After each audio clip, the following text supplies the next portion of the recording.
Hi, Katie. We have The Secret of Redgate Farm. We are on Chapter 8, Hillside Ghosts. Nancy read aloud. The Hale Syndicate, which had been engaged in the illegal importation of Asian articles, has been dissolved by court order.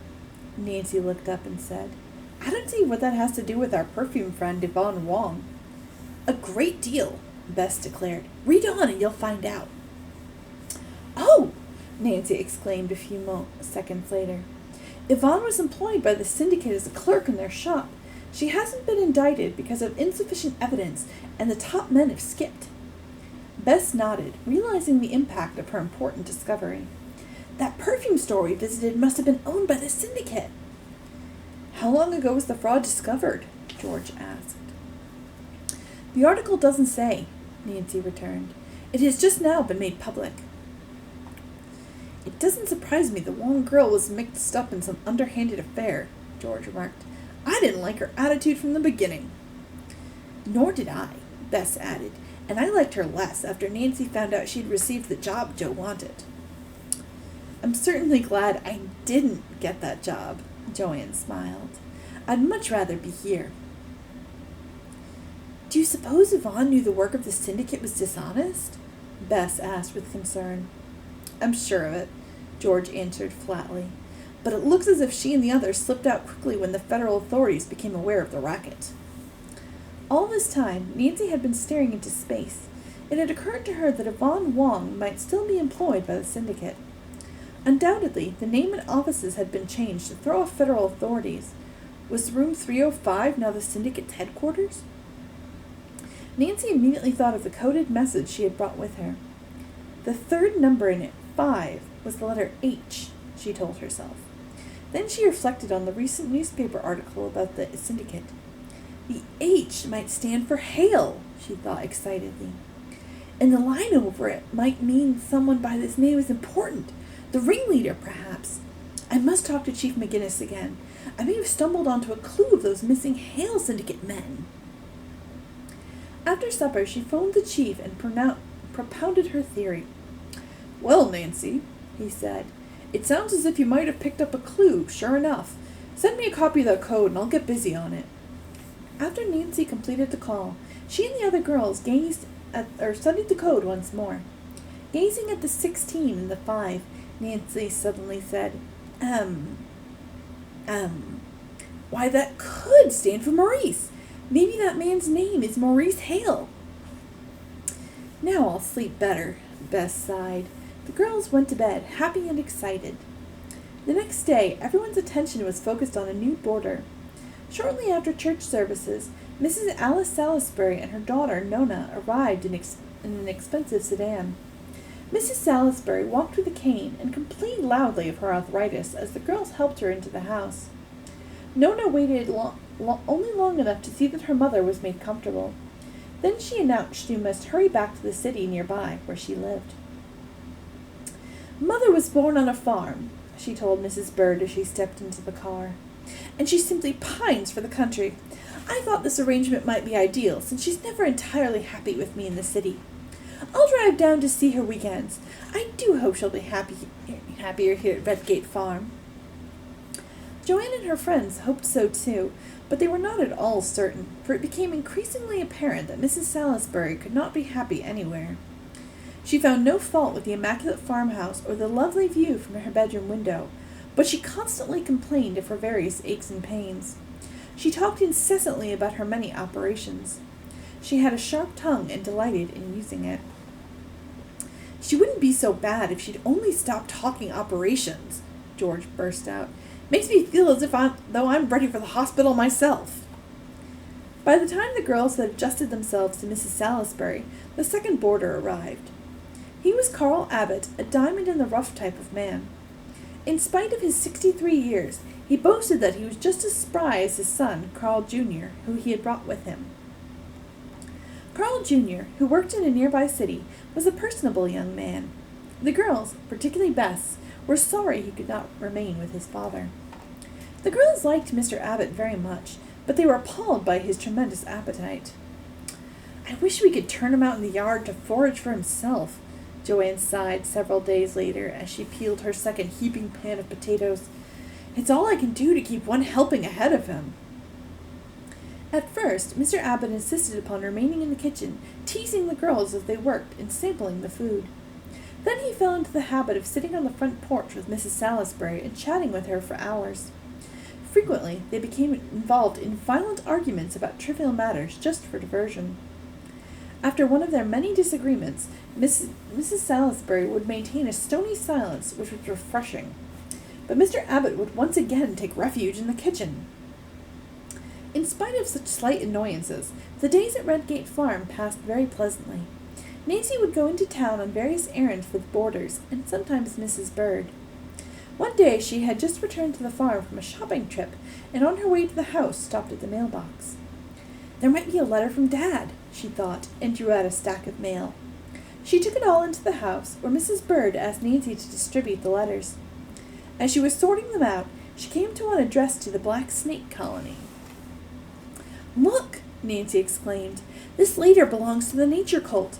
The mailman must have put it in our box by mistake." "What will you do?" asked Bess seriously. "Drive over with it?" "Of course not," growled Mr. Abbott, who had just entered the room. "You keep away from those outrageous people. Take it back to the post office." Nancy studied the postmark. It was very blurred. Could it be Riverside Heights, or was she mistaken? Her curiosity about the mysterious cult was now even more aroused. Perhaps she could deliver the letter in person. But she got no further in her plan, for just then a neighbor passed on his way to town. Mrs. Bird handed him the letter to remail. Nancy felt disappointed, but was determined to find out in some way what was going on over the hill. "If I can only be alone with Bess and George a little later, maybe we can come up with some plan," she thought. There had been a letter from Mr. Drew informing Nancy that he had returned home. "At least Dad's making progress on his case," she said to herself. Then Nancy hurried off to the barn where the city slickers, as Reuben called them, were to have a milking lesson. "It's no trick at all," Bess insisted. "Give me that pail and I'll show you just how it's done." Reuben handed over the bucket, and Bess marched determinedly up to the cow. "Nice, Bossy," she murmured, giving the animal a timid pat on the neck. The cow responded with a suspicious look and a flirt of her tail. As Bess set down the milking stool, the cow kicked it over. Bess sprang back in alarm. "You can't expect me to milk a vicious cow!" she exclaimed. Joanne and Reuben exploded with laughter. "Primrose is an extremely smart cow," Reuben drawled. "She won't stand being milked, except from the side she's used to." Reluctantly, Bess picked up the overturned stool and went around to the left side. The cow leisurely moved herself sideways. "I give up. Here, you try it, George." "Oh no, Bess, I wouldn't spoil your fun for anything." After a great deal of maneuvering, Bess succeeded in handling the whole procedure to the satisfaction of Primrose. Nancy came last, and she too was a bit awkward. When Reuben finally sat down to do the milking, the girls watched him with admiration. "It just takes practice," he said, smiling.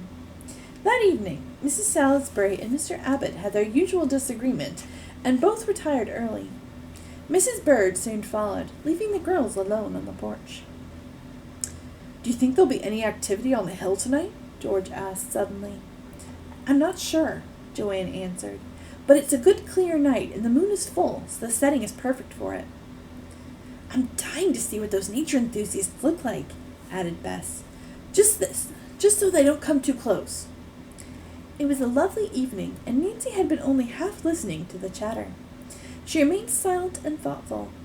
The letter addressed to the Black Snake Colony was still very much on her mind. "What's up, Nancy?"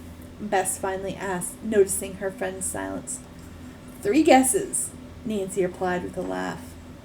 "I'm still curious about the envelope I had in my hands this afternoon. I'm almost certain that blurred postmark read Riverside Heights."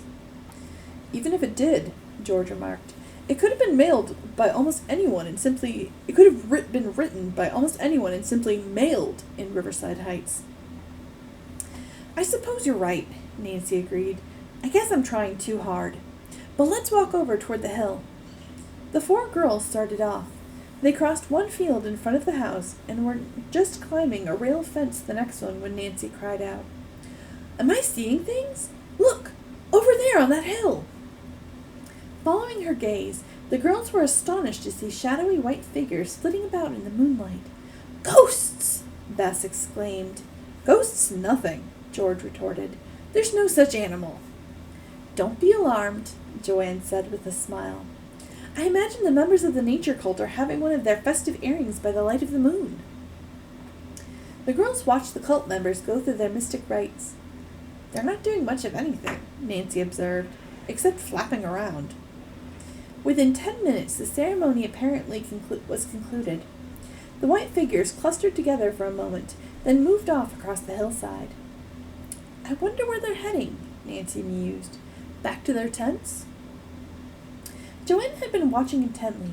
Now she shook her head. "I don't think so. I forgot to tell you. The cave is another opening on the slopes of the hill near the river. The colony members are going in that direction." Immediately, Nancy's curiosity was aroused. Did this mean the white-robed group intended to go into the cave itself?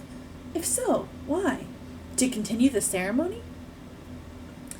"It certainly was a short performance," Bess remarked as the mysterious dancers vanished from sight. "I wonder if that ritual has any significance." "That's what I'd like to know," Nancy said quietly. "And that's what we must find out." "Not tonight," Joanne said firmly. "Grandmother will be very upset if we don't come right back." Reluctantly, Nancy gave up the idea. The girls started back for the farmhouse, but Nancy kept looking back over her shoulder, determined not to miss anything. However, the hillside remains uninhabited and still. As the girls drew near the road, the motor of a car broke the silence and headlights appeared. The automobile slowed down in front of the farmhouse as if about to stop. Then suddenly the car went on. Why? Nancy wondered. Had the driver seen the girls and changed his mind? Ooh, we'll have to find out.